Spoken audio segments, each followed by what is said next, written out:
Hi friends, good evening.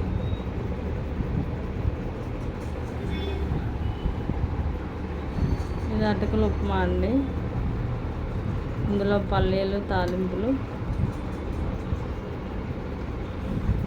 Plus కరివేపాకు, 2 పచ్చిమిర్చి, ఉల్లిపాయ వేసి చక్కగా తాలింపు పెట్టాను.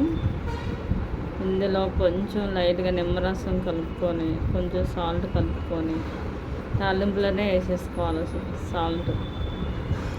ఈవినింగ్ 2 పూటల అన్నం తినకుండా మధ్యాహ్నం ఫుల్గా అన్నం తినేసి నైట్ ఏమో ఇట్లా సింపుల్గా ఆయిల్ తక్కువగా వాడుకొని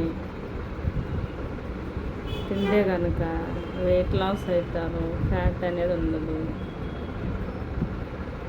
బెల్లీ ఫ్యాట్ కూడా తగ్గింది. ఒక్క పూటే తినాలి. మార్నింగ్ టిఫిన్ చేస్తాం కాబట్టి ఈవినింగ్ బయట స్నాక్స్ అట్లా పానీపూరి, చాట్